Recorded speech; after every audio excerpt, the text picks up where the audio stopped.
welcome to Brown Girl Book Lover. I'm Leslie Murray. This month we're doing New Books Who Dis, where I introduce you to some cool writers and books you should be knowing about.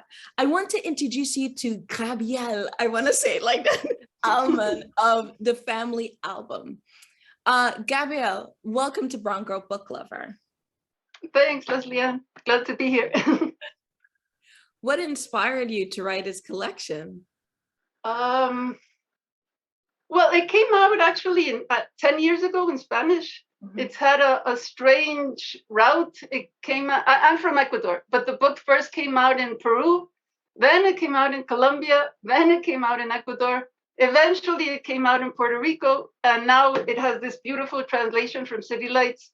So it's reaching a different audience in a different language. And when I was writing it, there were a series of events that were occurring in Ecuadorian politics. There was a lot of turmoil. At some point, we had 3 presidents in one day. and it just got me to thinking about what was going on in the whole world in terms of globalization, of what represents the center, what represents the periphery. And usually Ecuador has been thought of very peripherically in terms of a literary tradition, in terms of geopolitics, in terms of what one would consider first world countries. We were very much to the side. And because of what was going on in the 21st century with all these people going to different places, with the idea of the internet, of digital realities, of real Ecuadorian populations having a very big representation, for example, in the US or in Spain or in Italy because of big migrations. The US in the East Coast near New York and New Jersey, if you would take it into account, the number of Ecuadorians living there would be the second largest city in Ecuador. Mm. So I was thinking of all of these things and then thinking about these little stories I was mentioning before, little in terms of not going into the history books, but big in the imagination of Ecuadorians. So I sat down and started thinking of 8 things that would create a sort of photographic family album and turn it into words instead of photographs.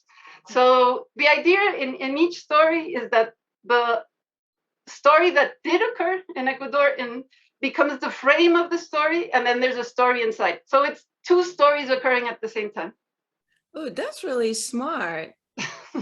And I also love that, like, your book came out in like Latin America and it traveled around, and now it's here. For me, I feel like it gives it more gravitas, right? You're just coming from a different perspective and people are enjoying it in a different language, which, like, I like that. And incredibly and sadly, it has a lot of resonance.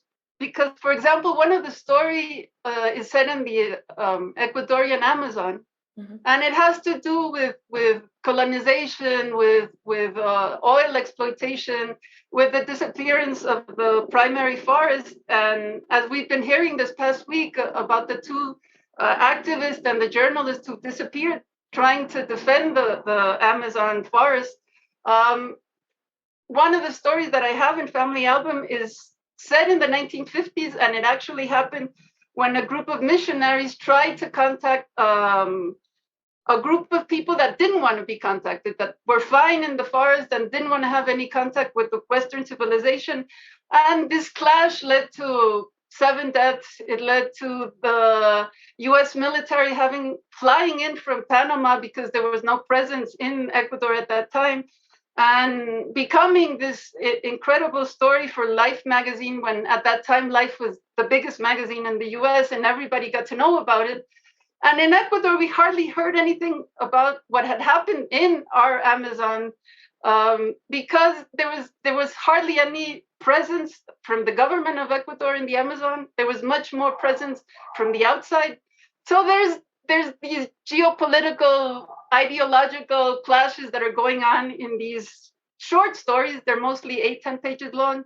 But I think it gives a good perspective of thinking of what's happening now in the present and how the past affects everything that happens in the present at this moment. What are you currently reading? Right now, I'm reading this incredible book called The Jazz Year.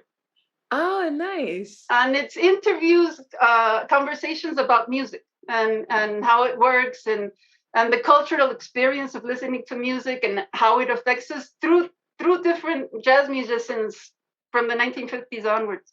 So I'm really enjoying it. Ah, nice. Gabrielle, thank you so much for joining me on Brown Girl Book Lover. And I'm so happy that you're from Ecuador. I know it's funny, but I love it. It makes me happy. I'm happy. I don't know why. I'll have to figure out why, but for me, it just feels like this is why I do this, to connect with like writers from all over the world. And you're just like, you're making me really happy because I'm like, oh, yes. This is great. Thanks for talking to me and thanks for reading Family Album. I appreciate it. And I'll let you know when everything's ready. Okay. Thank Sounds you. great. Bye. Bye.